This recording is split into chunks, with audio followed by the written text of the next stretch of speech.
Hello and welcome to Home Media Minefield presents Let's See What's Out There Plus, a weekly live stream and podcast currently focused on Star Wars The Book of Boba Fett, which is available to watch on Disney Plus.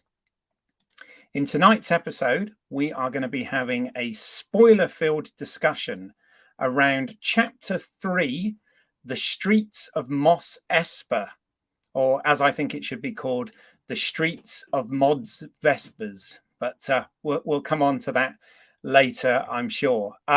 If you're new to the channel, welcome. If this is your sort of thing, please consider giving us a like and subscribing to the channel, and obviously hitting the bell icon so that you get informed of new content when it drops. So I'm not alone on this journey. My name's Keith Isles. I am an independent filmmaker and a lifelong enthusiast of movies and TV shows, and obviously Star Wars being a big part of my love for all of that sort of thing, starting with the original trilogy when I was a youngling, as they say in the universe. So I'm not alone on this journey, though. I am pleased to be joined today by a screenwriter and a sci-fi enthusiast. He's been on some of my other shows before, but I don't think he's been on to talk about Star Wars. So welcome to the show, Graham Williams, or Garden Fett. Sorry, I introduced you incorrectly, Graham. That's fine. I go by Garden Fett usually in spring and summertime. But now it being winter, it's fine to go by my more wintry, cold name. Hello, and thank you for having me back. That's absolute all right. Pleasure to be on, and to just geek out for a while. Indeed. Well, I mean, as I said, you've been a guest on some of our other shows, which are focused on the sort of Marvel streaming shows and some of the films, etc. Where are you? Obviously, I don't want to go into specifics about this particular episode or chapter yet, but just chapters 1 and 2. Where are you sort of at with Book of Boba Fett at the moment? Are you on board with it? Well, I texted you the other day saying we used the word intriguing.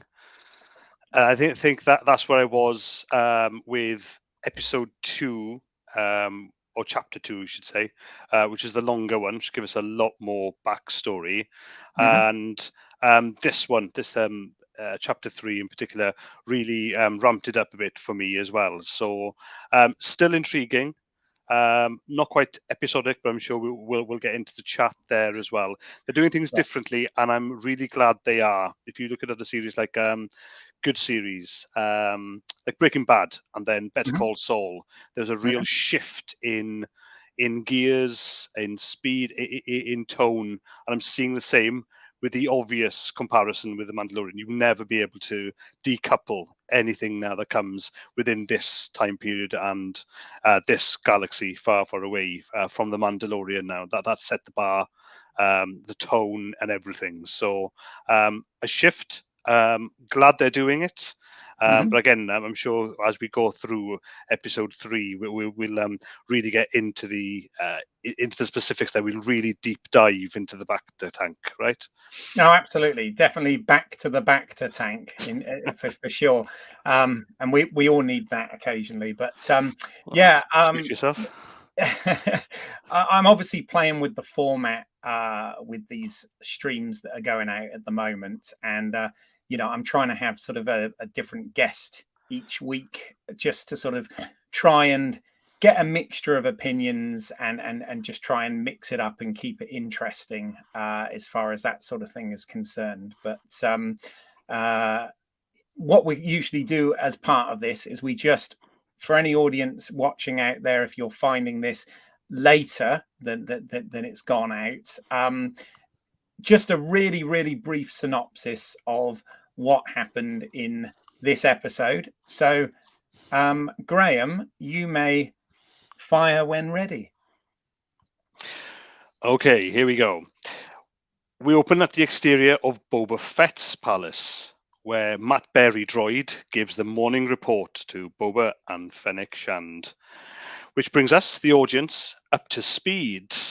Jabba's old territories are now run by 3 families.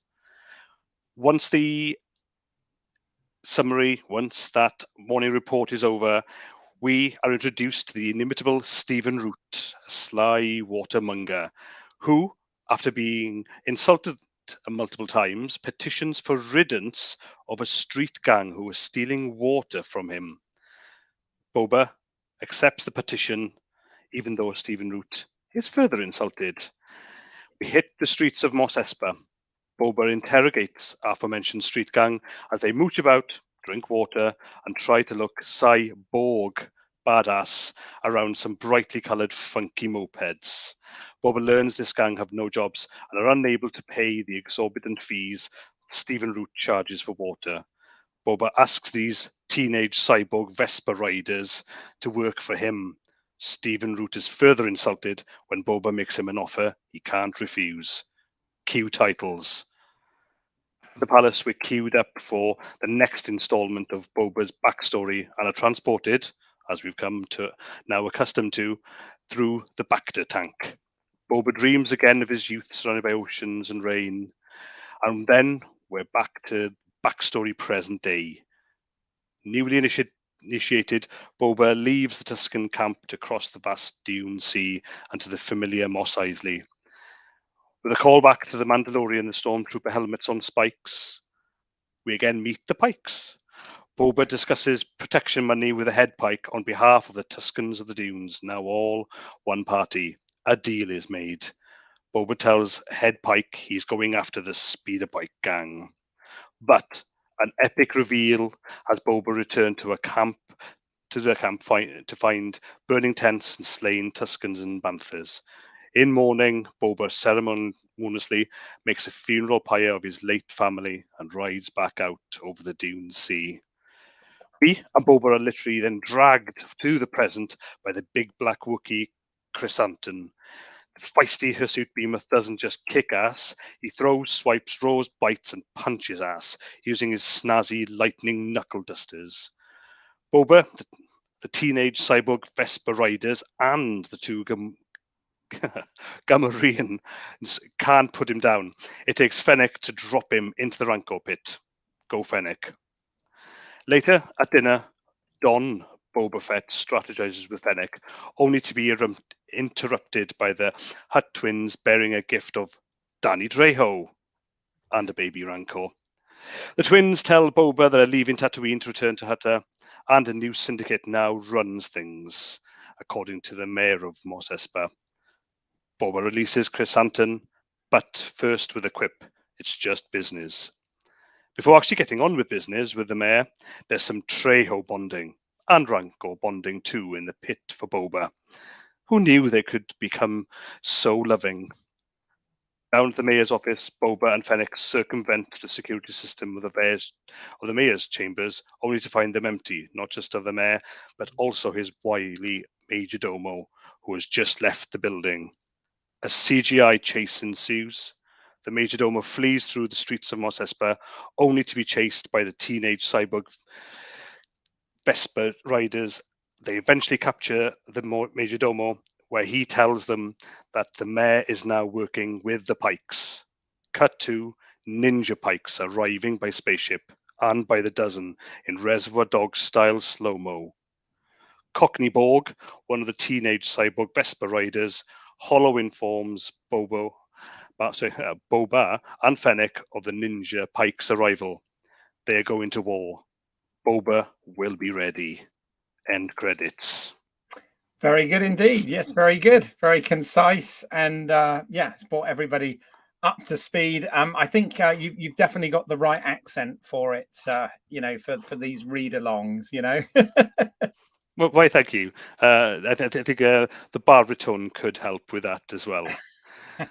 Yes, indeed. Although, forgive me, I think throughout this episode and many others, I may go a bit Bobo Baba with Boba.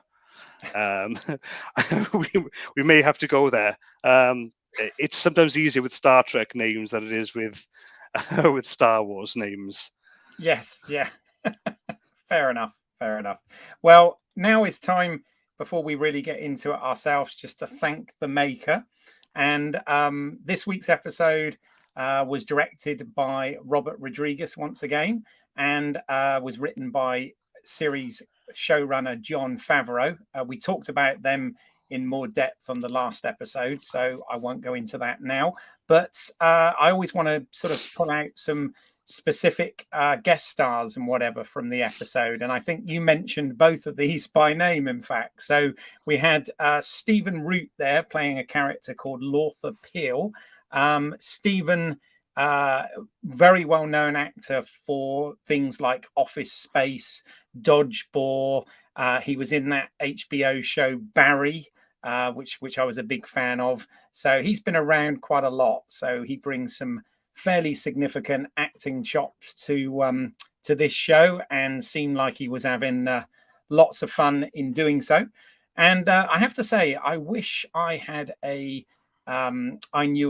had a mate who was a famous Hollywood director, because one of Robert Rodriguez's good mates, who's had a whole sort of career out of it, is Danny Trejo, as you mentioned there. Danny has obviously appeared in a lot of Robert Rodriguez films, but a lot of other films in general as well. Has quite a long spanning career, but he's notable for things like From Dusk Till Dawn. He appeared in Heat. And obviously, with the Rodriguez influence, he was the lead character in Machete, which, by the way, if you haven't watched, I would recommend anyone to check out Machete, because it is indeed a lot of fun. So so those were our sort of, of course there are a number of other guest stars as well, but I'm just trying to pull out the odd cast and crew member for each episode, and we'll get through it there. But yeah, very good to see those two cropping up in Star Wars, and good for them. Absolutely. Both great actors in different ways. Stephen Root, as you mentioned there, Keith, just such an amazing character actor, quite chameleonic as well. And I'm always wondering now, when it comes to these kind of TV series, when you see somebody come in, maybe only in light makeup, who is going to be almost like the guest of the week. And this time it was Stephen Root. So I was quietly cheering to myself, and he did an amazing job. Yeah, I thought he was having a lot of fun. And of course, when Trejo came along, Absolutely. I was almost in seventh heaven. Absolutely. No, for sure. No, I enjoyed to see them as well. Now, what I tend to do with these shows, and this is why I want to try and get them out. Like, obviously, we're putting this out a couple of days after it's aired, but I do try and avoid any reviews until I've been able to do this, simply because I want to be able to give my opinions, and not have them sort of tainted or influenced by anything else that I hear outside. In fact, it's quite funny. We did earlier this week. We did an episode on Dexter, New Blood, and we were all, the panel I had on, we were all quite positive about it, actually. But I've since gone back and read reviews and realised that there was quite a lot of disappointed fans out there, and quite a lot of sort of backlash about it. So. But the point I'm getting to here is, what I realize when I watch stuff after is, when it comes to Easter eggs, I don't really spot half of as many as I think. Like, I'm quite good when it comes to the actual movies and the shows, and obviously the radio drama, which I'm always going on about. I've got a reasonable knowledge of that sort of stuff. But as far as the expanded universe goes, whether it's Legends or whether it's the new Disney canon stuff, I'm not so up on that sort of thing when it comes to like novels and comics and some of the animated shows and the video games and whatever. So I always find that I tend to miss some. But that takes us nicely into our next section, which we've called Bantha Milk Blue. hold on one second. There we go. Bantha Milk Blue, which is our little look at Easter eggs and whatever from this particular show. And I've kind of, this is by no means definitive. I've got a couple of pages of some imagery for you, those watching on YouTube. Anyone who's listening to the podcast, we'll obviously talk through this stuff. These are more there to be prompts rather than definitive. And as I said, they're not even in sort of the order that they happen. So, but Graham, I always want to invite the sort of guests to talk more. And I'm realizing I'm waffling here. So do you want to start off with any particular Easter eggs that you picked out, or references that you picked up on? Yeah, I'll start off with the most surprising and funniest one, and one I, at the very last minute, chopped out of my brief summary earlier on. And it was hailing back to Return of the Jedi. It's the second time we have, we're back to exterior palace, and a flying creature goes by. No, there's a small creature on the ground which is caught by a flying creature, a bird-like creature, which is then zapped by like a frog-like tongue, pulling back into a creature which belches. So we're right back to the frog creature right outside Jabba's palace in Return of the Jedi, and not just the swipe with the tongue, the swallow, just like me any mealtime, right? And the massive belch, a one that I'm actually quite jealous of, because I would love to belch like that. So that one was fantastic. I did mention it for expediency earlier on, but that's the one. I had to go back and watch it a few times because it shocked me the first couple of times, because I just didn't spot the creature there. Right. Okay. First of all, so that's one I'll definitely be showing my daughter, because we'll have a bit of a giggle there. Seeing the others that you've got here, I just want to reference the bottom left, which is the painting there. Yes. Not sure if you've brought that up there, Keith, because when the CGI chase is happening through the streets of Mos Espa later on, it might be that very painting is actually smashed and crashed through.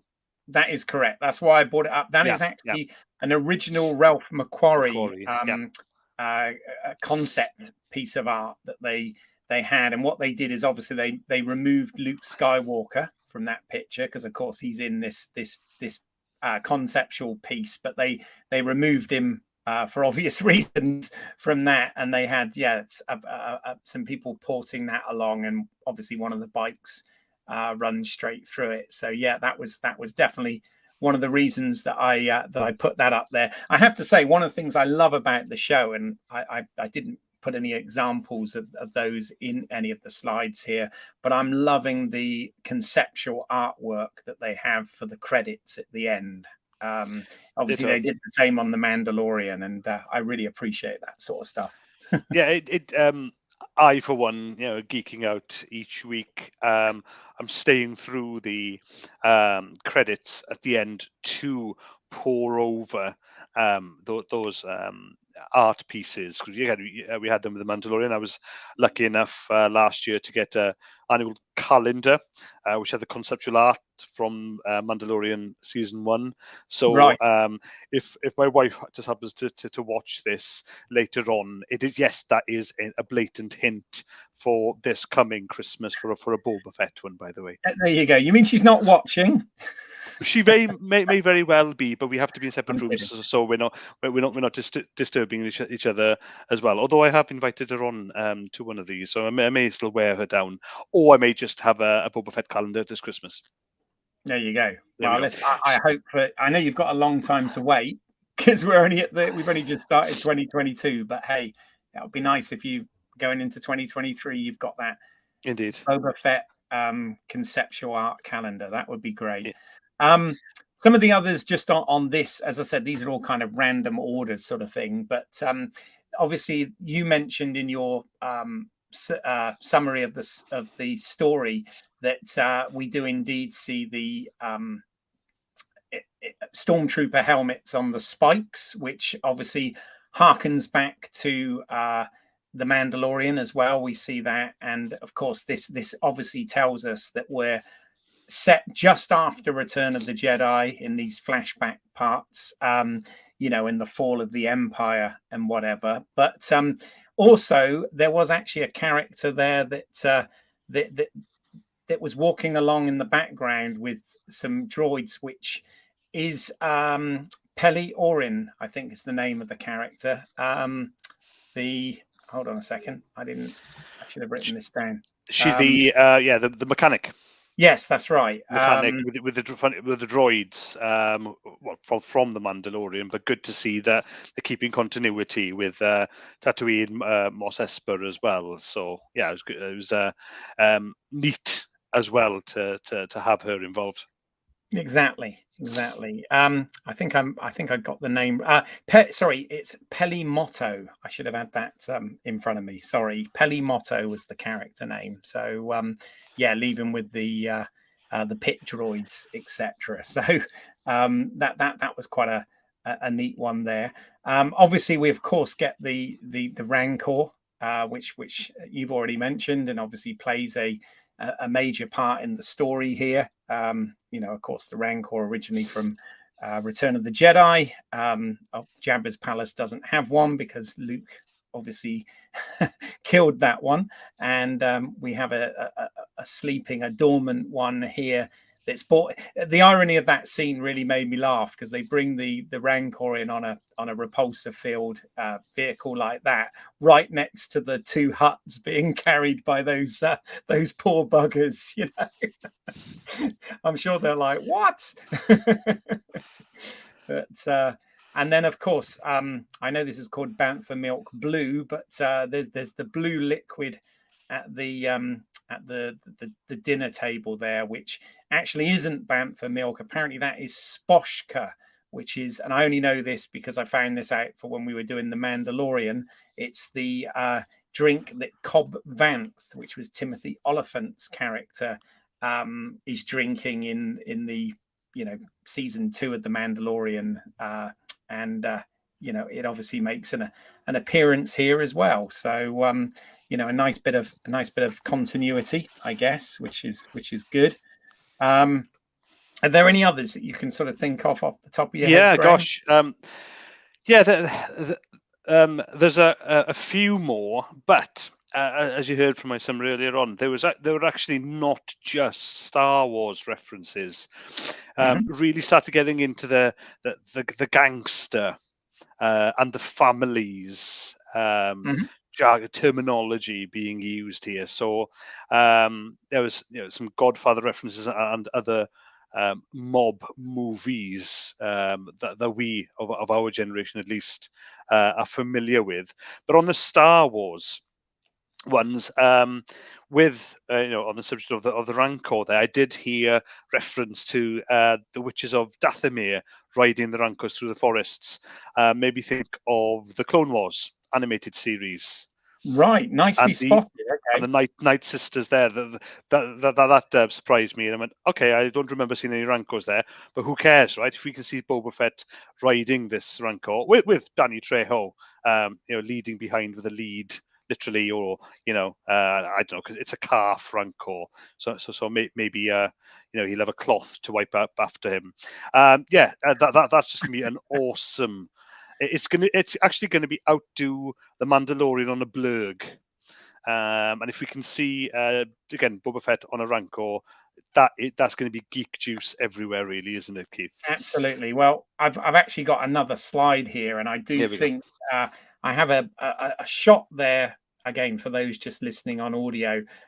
From the Star Wars Holiday Special. I know we all want to forget that even exists, which came out in 1978 or whatever. But this was actually the first official appearance of Boba Fett as a character before, to introduce him before The Empire Strikes Back. And it's probably the best sequence of that whole holiday special, to be honest.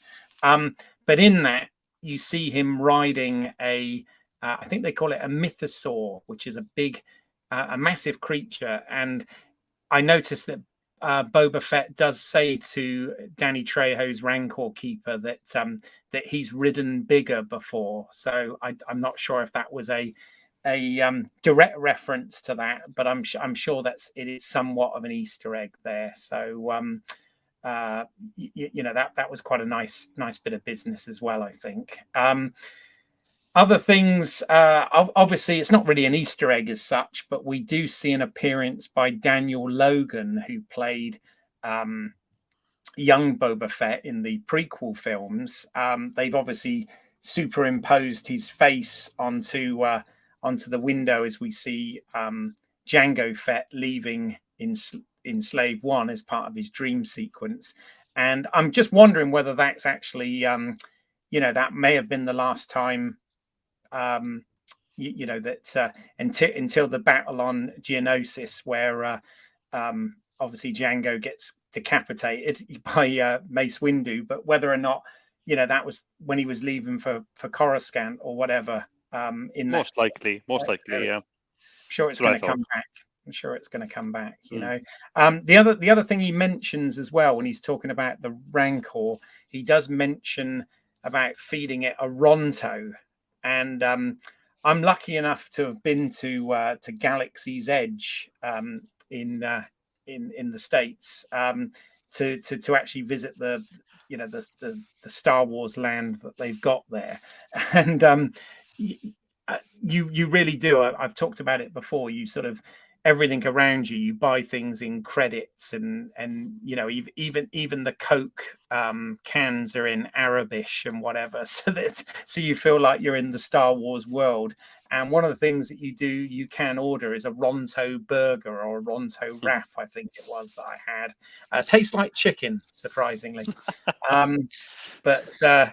But yeah, and I think the Ronto is the big creature that in the special editions of Star Wars you saw the Jawas riding when Luke and the land speeder and whatever come into Mos Eisley. There's a couple of other things there as well. Obviously, the Pike Syndicate, which are playing a major part in this. They were, of course, first introduced. Well, I believe they may have been introduced in one of the animated shows, but in terms of live action, they were in Solo, a Star Wars story. That they were seen in there, and it looks like they're going to be the big bads in this show moving forward. And then the final image I got there, sort of back to the Jabba's palace thing. You already mentioned about the creature with the tongue, etc. But when C-3PO first enters Jabba's palace, he is actually chased by a sort of robotic spider-like creature as he's walking down, following R2 in, and before they meet the Gamorrean guards. And I've since done a bit of research, and apparently this is called a Bomar monk, which we see one walking across the sands of Tatooine there near Jabba's palace. And apparently they have their brains carried around by these robotic spiders in a sort of bowl of I don't know, bowl of something to keep goo. The brain. Bowl of goo, yes, to keep it. Goo is a good word. And apparently, the Bomar monks, Jabba's palace, was actually originally a monastery before Jabba took it over. Apparently, according to Star Wars Wiki on that sort of thing. So I thought I'd point that out as well. But obviously, as I said, when I start watching the reviews, I'll probably realize that I've missed absolutely loads of things because as we know, this is really a fan service heavy show, isn't it? So the Star Wars universe. And even with the Rancor, the bonding scene, I obviously call it the Trejo bonding scene, but it was the Rancor one before Boba gets back into business there. That we've seen the Rancor not only be in Return of the Jedi be this huge nasty monster, but then we do see its handler cry afterwards, and it looks as if those guys really have embraced the fact that a Rancor can actually not just be a monster; it can actually be loving, as I alluded to comically earlier on as well. The fact that these guys, John Favreau mainly as writer here, is picking up on these references and just turning them, isn't he? He's twisting, he's turning who Boba Fett is and turning around who Tuscans are as well, and now doing the same with the Rancor, and we still see the Hutts as they were, but I'm wondering how many other creatures we are. We've got a bounty hunter, assassin, Wookiee, for instance, and now Mhm. we'll keep our favorite Wookiee from previous, our Chewbacca, was more gentle, and he was a hero. And now we've got a villain Wookiee. Loving the fact that they're twisting this as well. Yeah, Exactly. And we mentioned in the last episode that Chrysanthemum, which is the name of the Wookiee, is actually from the comics, and I believe it's actually, I think it's the canon comics. I think it's the stuff that's. I'm not sure. It may have been in it, Legends. I it is. don't When I know. read up on him, yeah, so there was a story of him going to hunt out and nearly kill Obi-Wan as well. So there was that, Right. and there are novels as well, but I'm not sure if the novels are canon as well. Something I haven't delved into further. Yeah, I mean, they seem to, with this show, they see, or the new shows, they seem to be sort of cherry picking, I think, from things that were legend and things that are canon, and they're sort of taking stuff from that, and which is fine. I mean, this is exactly what George Lucas used to do anyway. He used to use stuff from his earlier drafts of Star Wars for some of the like the prequels, for example, and stuff. So yeah, nothing wrong with that. Nothing wrong with that. And but as I said, I am sure that there are dozens of other Easter eggs that I've missed, but those were the things that sort of cropped out to me, and I thought I'd put it in. Obviously, if anybody out there watching, by all means, put in the comments. If there's things I've missed or whatever, and I'll be happy to sort of bring it up in the next episode, most definitely. But Yeah, and again, there's mob references.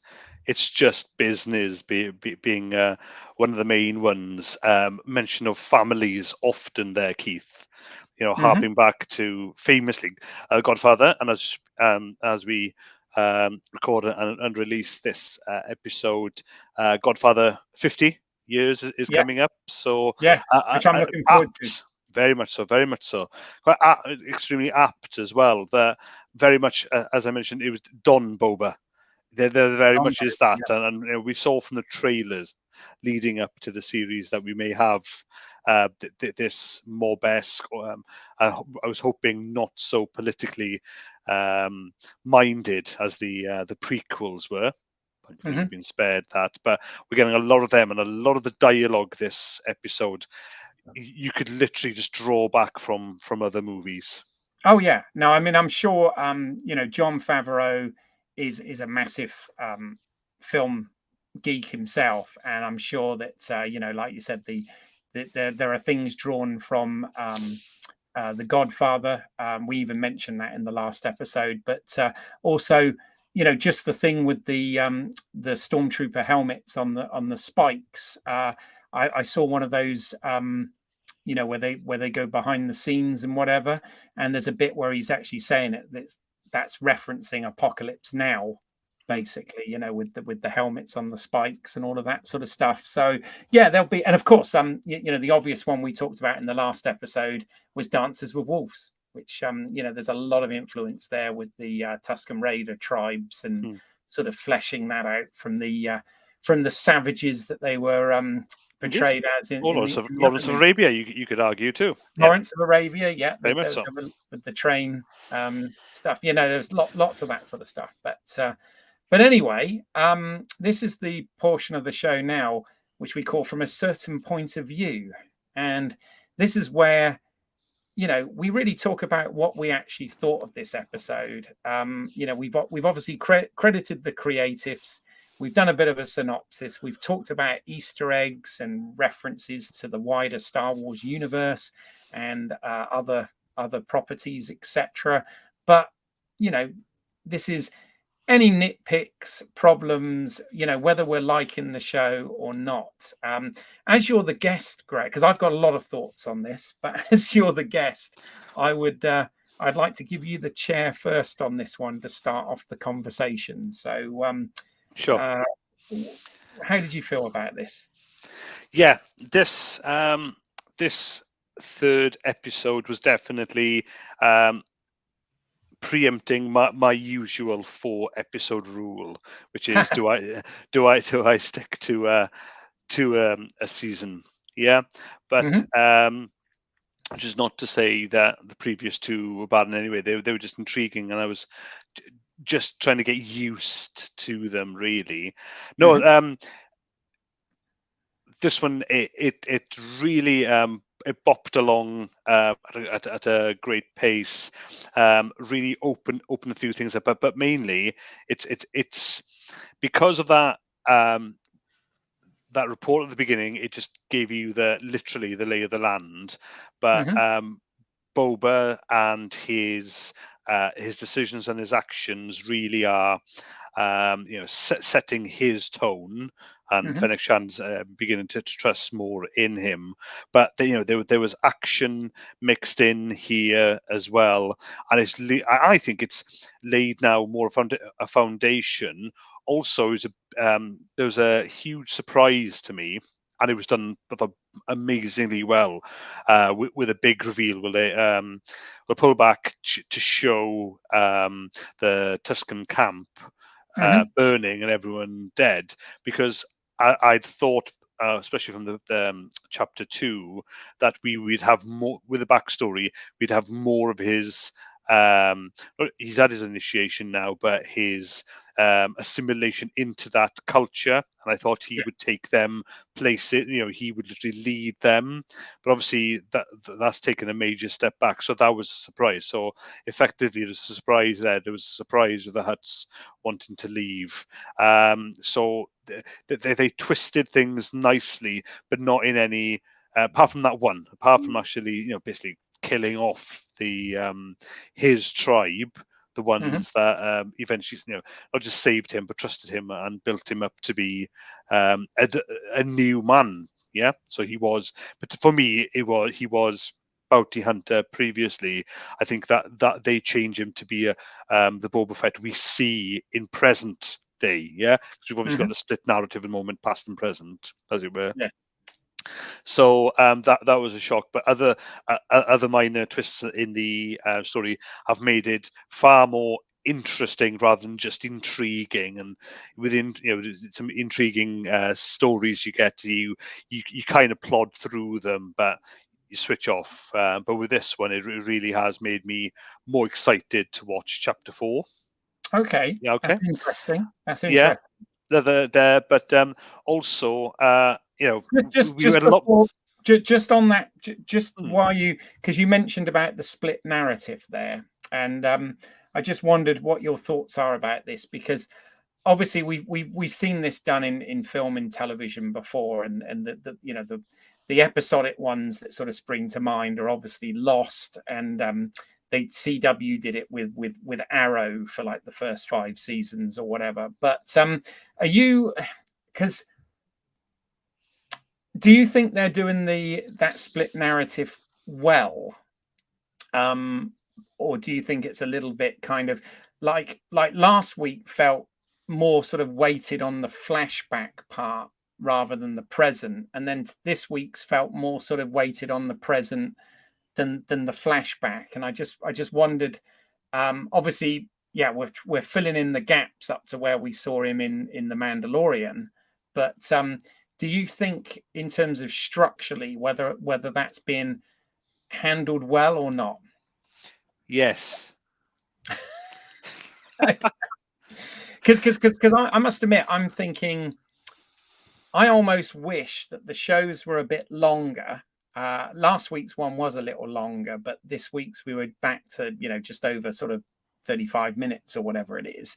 Hmm. And I kind of almost wish it was more like a full hour or 45 to 50 minutes or whatever. But with that, it feels a little out of sync to me, these first 3 episodes. And I Yeah, I'm gonna. I made a note before I watched your last episode of chapters 1 and 2, because I literally made a note. It's right here, but this isn't episodic. So I was saying to my wife that, because she watched The Mandalorian with me each week, a lot of the other Disney weekly released shows too. But with this one, I've said to her, no, pause this one. I'm watching this now, and then we will literally binge watch this one, right? So we're going to take a step back there, because you mentioned previously, Keith, that this is more of a serialization. It's not episodic per se, yeah?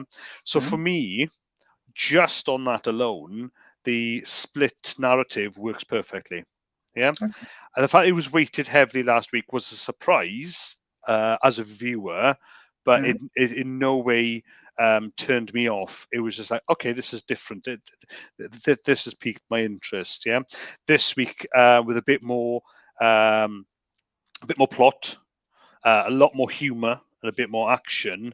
But yes, it's almost they were mocking themselves by having Chrysanthemum rip, literally pull Boba Fett out from the past, out from the other narrative. We could debate this for quite a while, couldn't we? But to rip him out of there and get us back into the present, I thought that was a really nice touch. For me, anyway, if I wrote that, I'd be quite proud of it. But I'm really enjoying that somebody's doing it and doing it this way. Again, we have obvious and fresh comparisons with The Mandalorian. Yeah, we've had movies. We've had the animated series. Yeah, Clone Wars being one of the examples there. And now we've got live action, and Mandalorian has done such a great job there. Everyone's like, right, we want Mandalorian version 2, version 3, version 4, onwards and onwards with everything. I'm really glad, as a maybe, who knows, as more of a mature viewer, that I'm not getting Mandalorian a la Boba. Right, I'm getting something different. Again, I mentioned earlier on the Breaking Bad and the Better Call Saul. They're the most vivid I have in my memory. So that's why I use those examples again, because there's a definite change in tone. You're getting similar characters, same universe, essentially. So for that reason, and what I've also been surprised, because we don't get to see who are the creatives until the end of the episode. So you get to watch the episode, and then you get, because John Favreau to date has written the first 3. He has. So, and then we've had Rodriguez just do 1 and 3. But the fact they're doing that and they're keeping it consistent is, for my mind, when I look back, is definitely far more interesting. And it's also showing the world that, hey, they may be playing, to use Pete Mealy's word, they're playing in the sandbox. Right.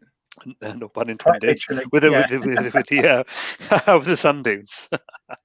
But the fact that they're doing things in their writing and not being lazy there, and not, or even complacent, and they've got the magic formula with the Mandalorian, let's stick to it. No, do something a bit different, why don't you? And keep some of us, or hopefully keep many viewers glued to the set or the device each week. Yeah. Right. Now that's interesting. That, because I have to say, right. So in the last episodes, I kind of defended this show quite a bit, because there was some criticism with my guests on the last show. Don't forget though, Keith, especially with the Mega Geek, it's only his opinion. Yeah. Yes, indeed. But I kind of defended it and said, look, we've got to give I trust Favreau, and I think they're going to do something interesting here, and we need to give it a chance. But I have to say, I was I was watching this episode, and a friend of mine over in the States texted me to ask me what I thought. And it's easier if I just read my text back, right? So I put, this was my text back to that person in the States. I put, I had real issues with this one. I hated the Cockney youth cyborg gang on multicolored metallic swoop cycles for starters. Didn't feel like Star Wars at all. Not to mention the terrible PG Disney violence. So, yes, I won't be as complimentary on the next stream. So, yeah, no, so it's quite interesting. You lay it on us, Keith. Well, this is the thing. This is why I never want, when I have guests on, I don't want us to talk about it until we're live on the stream, because I just think that makes for a much more interesting show. Because, as I said, I try and avoid the reviews, and I try and avoid having too many conversations before this. And obviously, I didn't know what your thoughts were, but we're in quite a on this one. I think we're in quite a different place, because I have to say I did have quite a lot of issues with this particular episode. So this is why I'm kind of liking to hear your yeah. So how about you go through your list, and I'll graciously smash each of them down with a whole pint glass of positivity.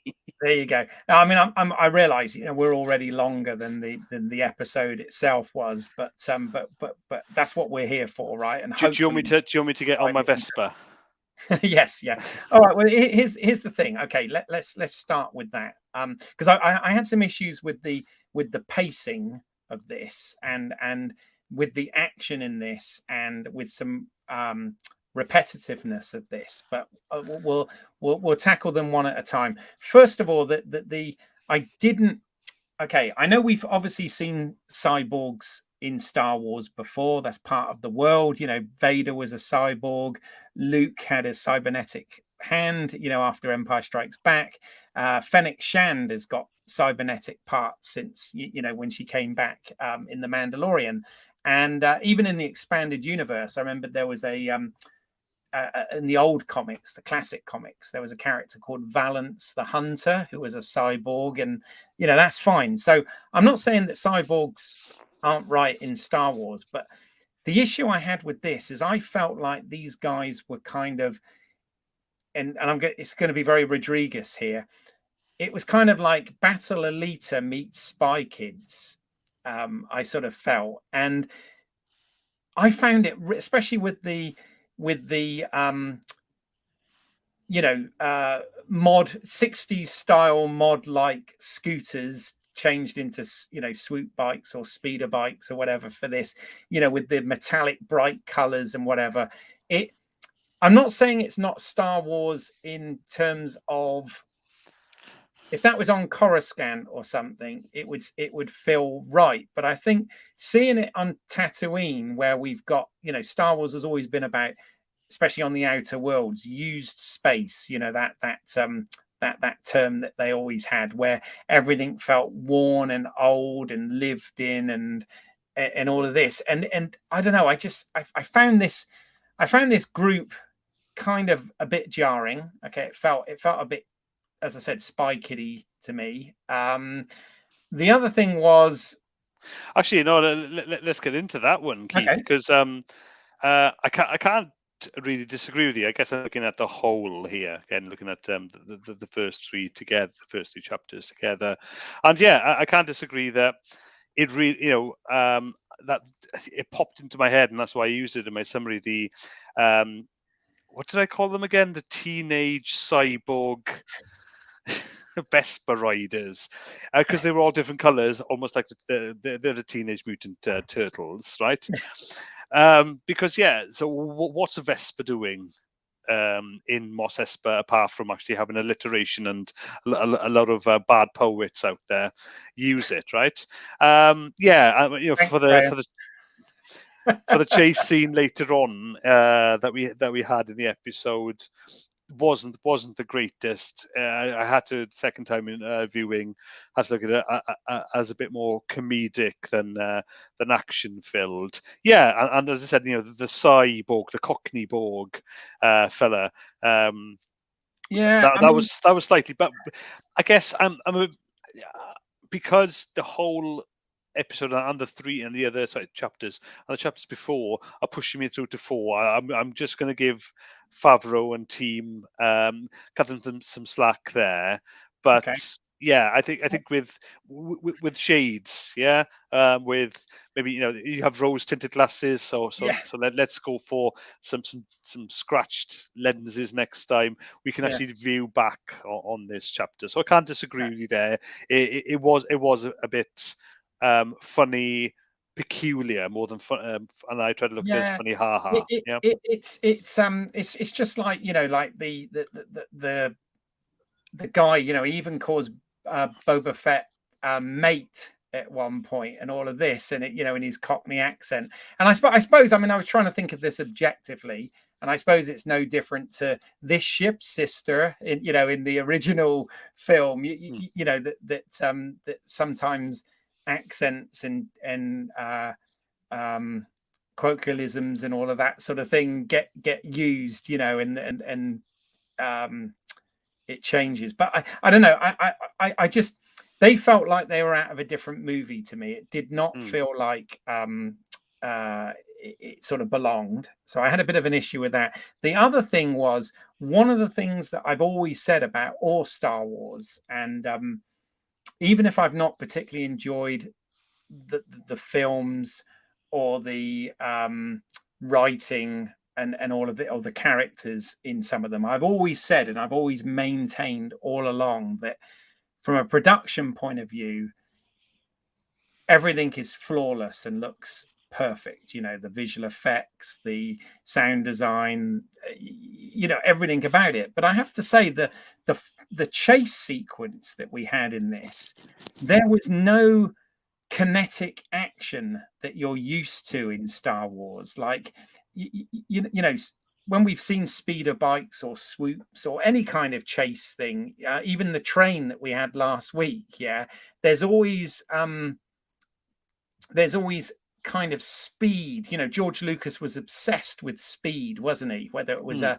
an X-wing in a trench or a speeder bike going through a forest, he was obsessed with speed. And this felt, I mean, it was kind of one of the worst action sequences I think there's ever been in a Star Wars film. I mean, the speeder chase in Solo, a Star Wars story, was way better than this. Mm.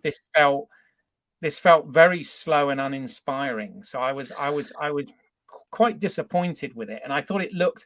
I even thought the visuals looked a bit naff as well. I don't think. In fact, we were talking about the conceptual art at the end. There was a picture of that as a conceptual painting, and the design of the bikes and everything looked way better than what we actually Yep. got in Yeah. the finished product. So I had a bit of an issue with all of that. Again, I can't disagree on this one. I said previous, a massive U-turning here, but that's what you do to me, Keith, right? You'll Sorry, cut. man. No, I want but to love listen, it. I want to yeah, love it. yeah. But there's some summary. My first draft summary that I had, there was a huge section on that chasing, and that's why they cut it just to a CGI. Unfortunately, I thought the CGI ruined it rather than having models and actually. An action director as Robert Rodriguez. I'm surprised he went so CGI'd. But I'd said it wasn't your bullet or your point break type chase scene. It was more. I'd written it was more your Roman holiday with some Keystone Cop slapstick and fruit, Yeah, lots of fruit, right? yeah. Oh, So by the way, that is another Easter egg. By the way, I've just realised. So the yeah, the Biff's Tannen style crash at the lunch, yeah. end, those fruits, those like melons. Mm, I'm sure they've got a proper Star Wars name. Somebody will be correcting me, but those appeared in Star Wars Rebels previously, I think. So they're now in live action. But yes, sorry, I just thought of that when you mentioned No, it. good. No, good to know. Yeah. So no, out of the entire episode, and thankfully it was quite short, that scene really did. Yeah, that one was a bit naff, and I'm really glad that it was over in the end. As in, it happened so quickly, so we could move on with the rest of the cool story. But keep on. You Yeah, must well, I have mean, more on your list. yeah, I'm sorry, but yeah. So as I said, those characters and certainly the look and design of them and the bikes that they were on really felt out of place for me, Mm. I have to say, and that scene was poor. The other thing I had a problem with story wise around that was the mayor scene that started that chase was basically just an absolute retread of episode one. It was almost like Favreau was like, "Oh, I've written this before somewhere. Oh, let's copy and paste that into this." I just sort of felt that was kind of, I don't know, that felt a bit kind of lazy for me as well. It felt There's repetitive. nothing in writing. There's nothing wrong with a bit of um, repetition, especially if you're turning it as well. Because previously, and I was expecting it in this one, where you had the major domo, Hmm. the comic relief. There's blocking them. There's some violence threatened Hmm. by Fennec Shan. Um, so she threatens violence. He goes, okay then, which we've already seen. And Hmm. next thing, what do we get?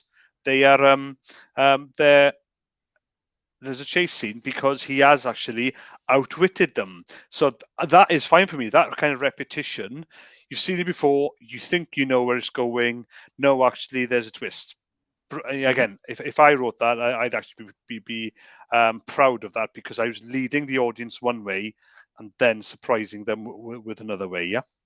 Yeah, yeah. By the way, I just realized I had a slide where I was showing some of these things that I was talking about. So I've just brought it up, and obviously we've got the youth gang there. We've got the brightly coloured swoops Oh, you've brought. Yes, I can see that. Yeah. and the rather poor speeder chase. And then the other thing that really again bugged me big time with this was, Robert Rodriguez is known as a great director of action sequences, right? I mean, you had in that episode one, you had that kind of parkour chase style thing going on the rooftops, which reminded me of Desperado a little bit, yeah. And obviously the scene in the Mandalorian where Boba Fett comes back, Robert Rodriguez directed that episode, and that was Mm. absolute kick-ass. But I don't know. I just sort of felt that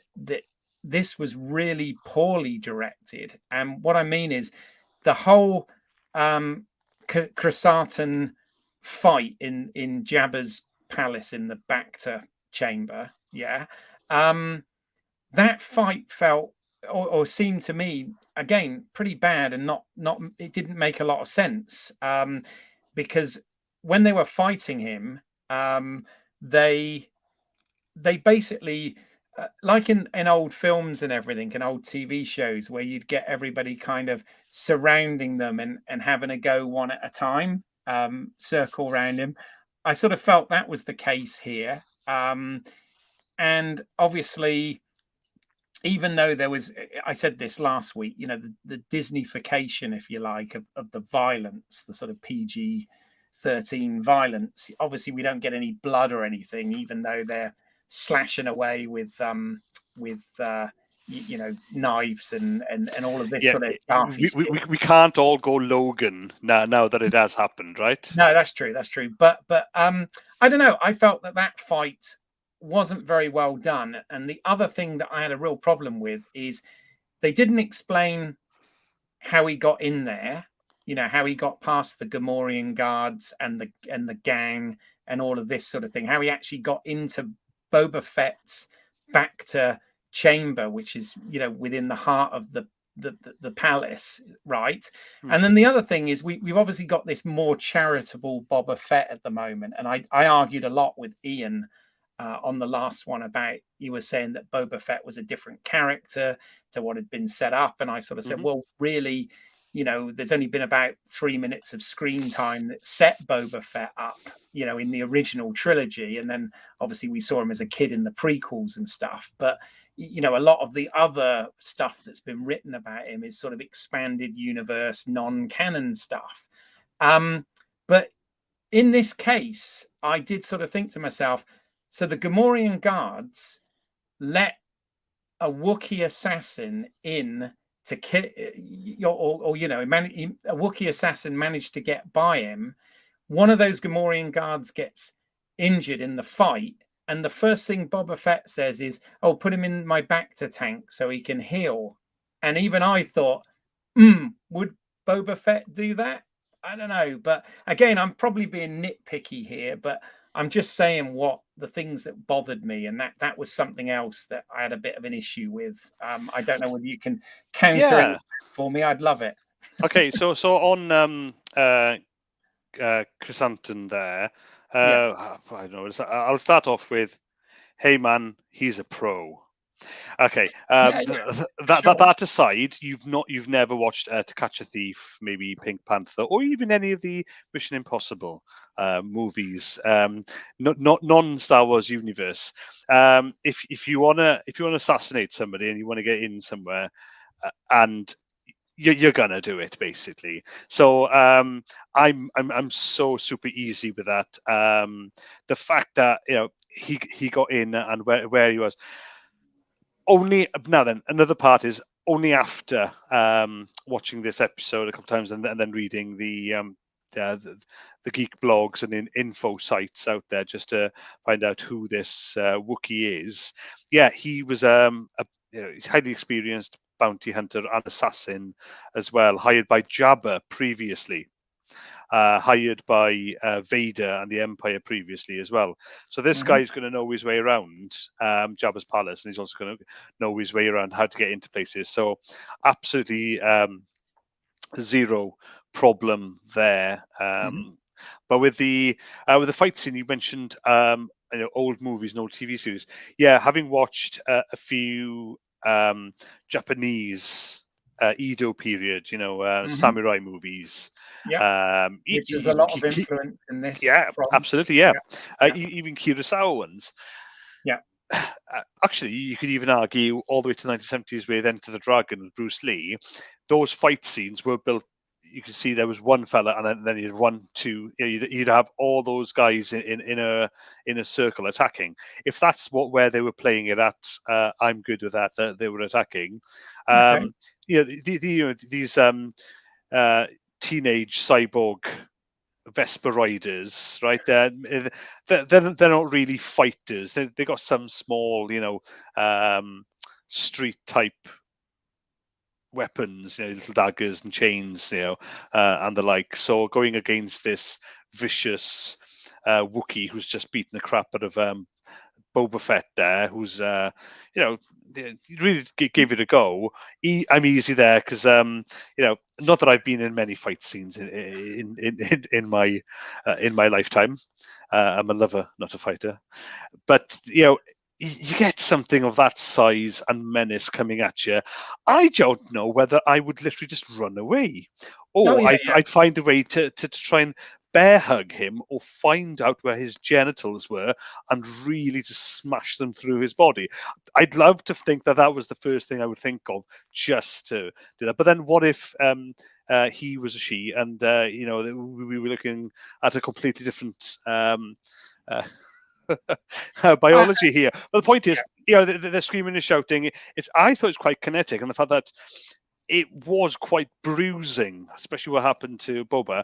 And I love the fact that Fennec Shand, the most calm person there, doesn't go blasting him. She just presses a button, drops him, Yeah, and then then throws a gets knife. that really handy cool from her long rifle, that little Yeah, throwing dagger, boomf down. So okay there's there. there's no doubt about it. Fennec Shand and Ming Na Wen are both awesome, the character and the actress. Yeah, Melissa brilliant. May. the cavalry. What more can we say, right? Exactly.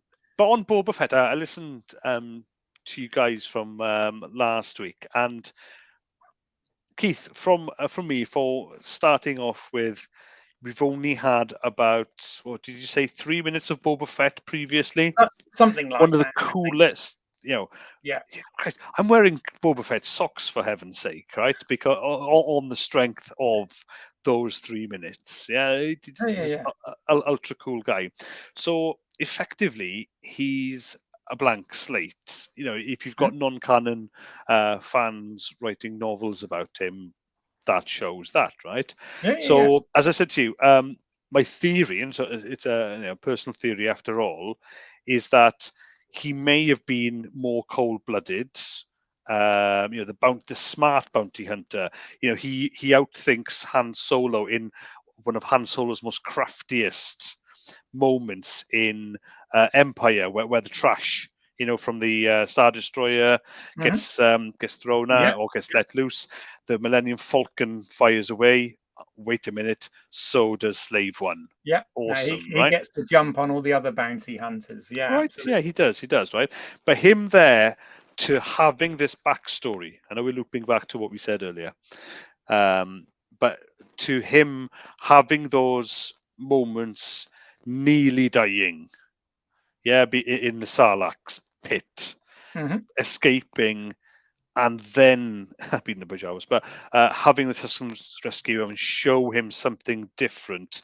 There's your Dances with Wolves. There's your change. Okay, Yeah. there may need to be a man there. So having a more having a more heartfelt thinking Boba Fett, I'm good with. But I was thinking earlier on as well. Me and you are fans of Nicholas Meyer, Yeah. director, Star Trek Big Two time. Six. Yeah, Yeah. listen to his commentaries and on artwork and especially movies being made. They are of their time. Yeah. So I was thinking to myself, 40 years ago, we had a Boba Fett who was menacing, who was clever, but he was a bounty hunter, right? He outwitted a pirate there, yeah, but also sided with the evil of the Empire. 20 years ago, we had Jango Fett, so slightly different era. Yes, it's a different generation, but we still had Boba Fett as a character as a kid. But still, what if, what would we have had with Boba Fett 20 years ago? What we're getting today is literally a Boba Fett of our time. So we're seeing him as the more thoughtful, not the wild, crazy, or the vicious Boba Fett that maybe many fans would like to see.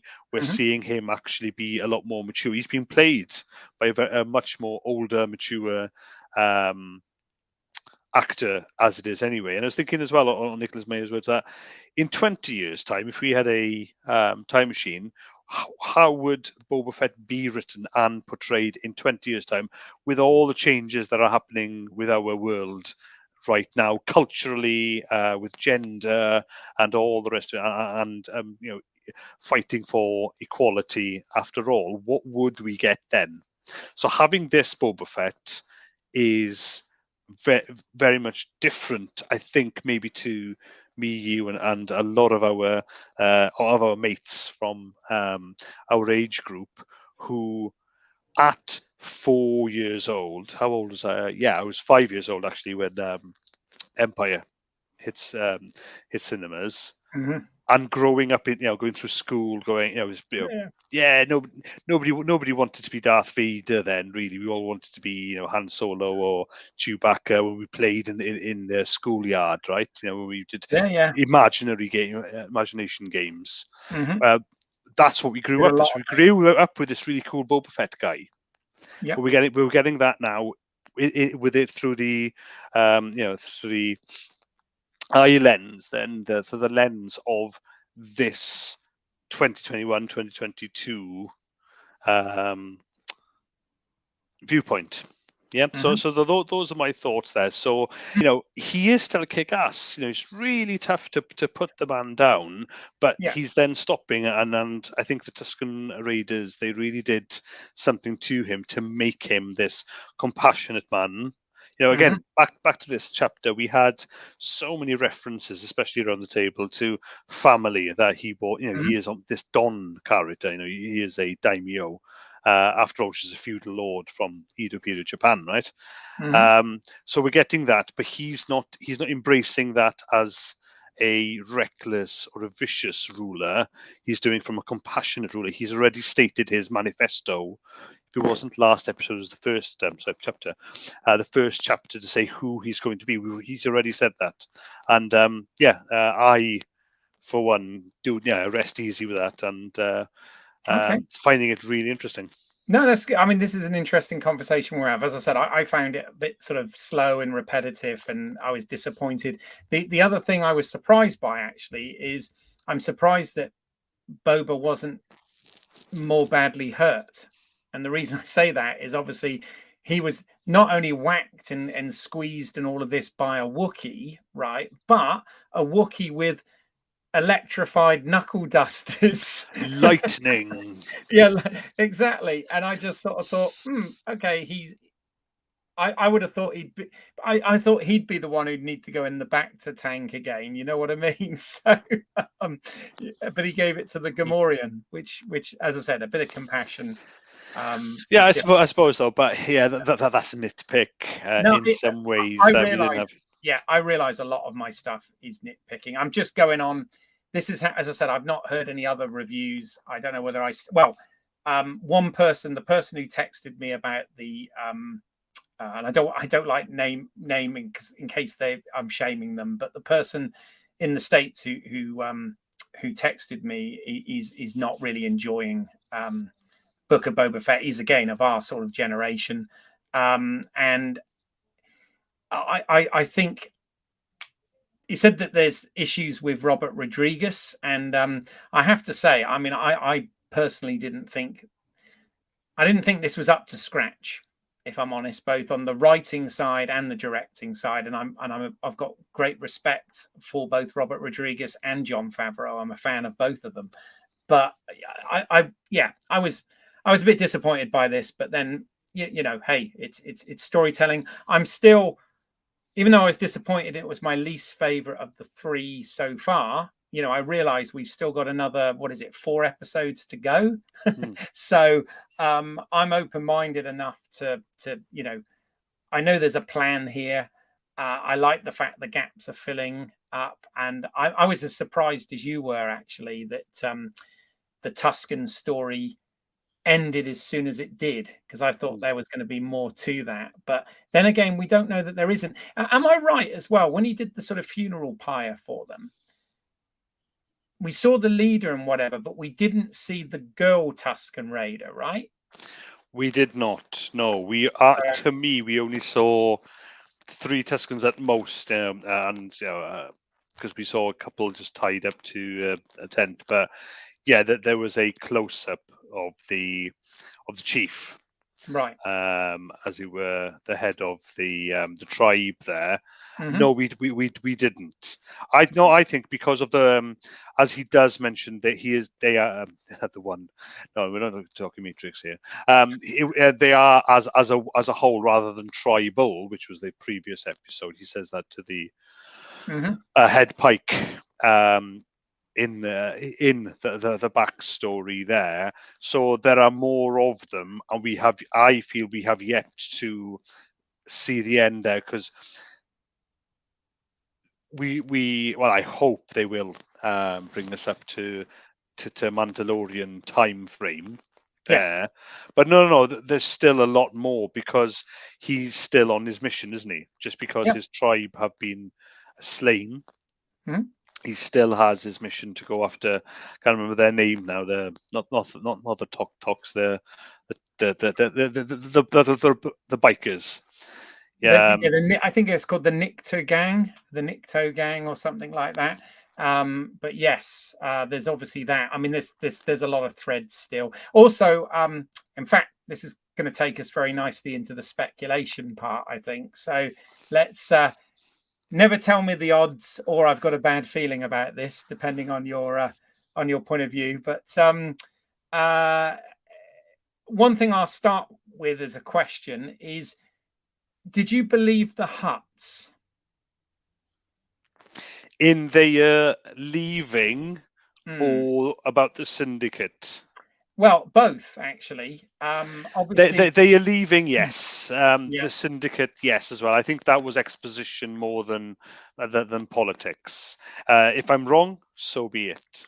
Mm-hmm. Well, there's nothing wrong with being wrong. We get surprised, which is nice. But yeah, looking at I've got some imagery here, which obviously we'll talk through as well for those listening, around some speculation and stuff. But before I delve into them, have you got anything from your point of view that any theories, if you like, of where this is going? Yeah, I often try not to, but with this one, especially from last week, especially with the backstory, I thought we've still got a lot more to go to Mm-hmm. where I thought, okay, the uniting of the Tuscans, Yeah. rather than just being tribal, that can still be explored, and there has to be more that comes from that, most definitely. This is just a thought, though, because there's lots of mention here, Keith, of Tatooine being previously a Yeah. water, covered in water, and then it became. So we know that even at Anakin Skywalker's time, when he was born, Tatooine was still desert.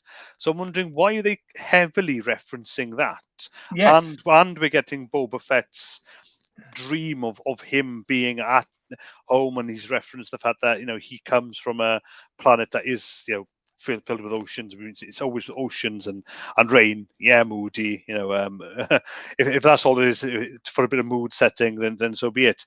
So it just made me think: are we going to get something more of the history of Tatooine through the Book of Boba Fett? Is the Book of Boba Fett maybe not in season 1, season 2? We're actually going to get more of a expansive history of the Star Wars galaxy. Don't know. Mhm. That's my speculation as a whole, looking at it more holistically rather than into this particular storyline. Yeah. I'd very much like it to join up with the Mandalorian, but I won't be if we don't, because we've seen that already. But we still have to get to a point where the plot gaps can't be filled. And I'm just looking at the screen there, Yeah. where I mean, you have Slave One, because Slave One has yeah. to make an appearance at some point, right? Well, here's the thing. I mean, by the way, very interesting what you're saying about the fact that they have heavily referenced the number of times now about Tatooine once having been a water planet, and so yeah, that's quite interesting. I don't know whether that comes from any sort of expanded universe source material or anything, but that's interesting. But yeah, moving into the pictures, obviously there's two things that obviously happen before he shows up in the Mandalorian, and that is he gets his armor back off of Cobb Vanth, played by Timothy Oliphant, Mm-hmm. who I've got a picture there, of the obviously the salic acid scarred armor before Boba Fett gets it and repaints it and stuff. But uh, I don't know whether we're going to see that, whether we need to see that. I'm not sure, but obviously that's when he crops up in the Mandalorian as a mysterious figure, we just see a figure carrying a rifle and a Tusken Raider Garfi stick, and then we have the sort of spears approaching Fennec Shand, and then the next thing is we see him coming kick ass, don't we? But by that point he's got his armor back and he's got Slave One back. So, or his starship, if you want to be I'm not even going to go into that, but he's got his ship back. Yeah. So yeah, I wonder whether we are going to see that or not, or whether it will go into that much gap filling. I don't know. Yeah, I'm sure. Personally, I need to see that, especially about Cobb as well, because the the backstory and the flashback in the Mandalorian, was it, chapter 9, wasn't it? First of the second series. It was enough for me there because. So I don't think we need that. If it happens, great. I think Timothy Olyphant played him expertly well and did a great episode there. I'm wondering why you're referencing also there the clones themselves. Okay, the reason being, and again, this is kind of a key theory at the moment. I don't know whether anybody else has sort of maybe picked up on this already, which I'm sure they have. But obviously, Boba Fett was based on the an offspring of the clone troopers, basically. Yeah, that had his physicality and his look and whatever. And I know that Dave Filoni is also a producer on this, and the rumor mill is that Dave Filoni is going to direct one of the later episodes in this season. And as we know, Dave Filoni likes to bring characters that he created with George in the Clone Wars. He likes to bring them into live action, or I'm only obviously using the Mandalorian as an example there, but of course we get Ahsoka Tano in that, right? In the Clone Wars, the clones featured quite heavily, and you had, Commander Rex and Commander Cody, who were obviously in the prequels briefly, but they got really sort of fleshed out in those Clone Wars episodes. So my wonder is whether we're either going to see a live action representation of them, or we're going to see just another clone trooper. And you think about that carries the face of his dead father. Yeah. Which is also his face, although he's aged past it. But I don't know. I just wonder whether that might be something. So that's why I put that in there as a sort of speculation slide with the various faces of the clone troopers. So, but I don't know. That's a bit of an out there one. But okay, and you've got Emilia Clarke then from Solo. Solo there, right? Yeah. So well, that was to do with obviously we know that the Pike Syndicate, they've been set up as being in this, but I'm just wondering, is there a big bad behind them? And if so, is it Crimson Dawn? Which, okay, I know that was originally run by Darth Maul, who's obviously dead at this point in the timeline and whatever. But did Kira take over that? We know that they were working together from the little bit we saw in Solo. So that was just another one that came up actually last week as well. So yeah. So are you saying then that we're expanding the universe out to have Hans Gruber come in here with Crimson Dawn? Is that what you're saying there, Keith? Sorry, I've got silence. I've got you racking your geek brain. So let's skip away from the Die Hard reference and let's bring it back. Yeah. Apologies. Listen, no. I think where this has to go, and where what we had from right at the beginning of this particular chapter is that there's three families, right, running this major port. Yeah, and you've got the effectively the Yakuza, right? They're bringing in the heavies now right at the end of this. The Pikes are coming in. The Pike Syndicate really wants to take over. What if it's going to stay so local and it's actually now going to be very much a mob war, but with a very smart, compassionate, but ready to fight Boba Fett and Fennec Shand? What if in a couple of in these next episodes, we're going to get more. We're going to get a lot more double speak through the politics, but actually we're going to have some kick-ass as well. What if Boba Fett really does want to normalize and bring in the Tuscans and and use them as the powerful tribes without to basically change within this Mos Espa? And what if then season 2 we get onto further onto Mos Eisley? We called into Mos Eisley here. What if they keep it actually local? One thing I did note is that the Mandalorian, in his ship out there in space. We're not there. Every episode is grounded. We are on the ground here. Yeah. So we are actually on this planet. So what if we stick to planet and it literally is just there, and it is that more localized, it's more of a spotlight here, and it's actually going to be Boba Fett. I have mentioned Godfather God knows how many times now within this episode, but it's going to be like that. So it is going to be him growing his empire, but it's going to be a different one. So it's going to be, he's a feudal lord, so he doesn't have a fiefdom yet, but he does build that. It's intriguing that they did bring those Reservoir Dogs style slow-mo guys come in all masked up. All to me, they were fighters ready to go. They're going to war. That's where the next episode's going to play that out. I hope it's not going to. They're not going to revert to prequel politics talking. Some of the trailer did show us that. I think that would be a shame. That would be a bit of a waste to see only that. I'm sure there will have to be some of it, but they can really treat us to, especially later on in the in the season, with a bit more kickassery. Yeah, for sure. No, I'm up for all that, and I'm open to all of that. I mean, the good thing is, with the exception of the sequel trilogy, which is obviously some years ahead, but the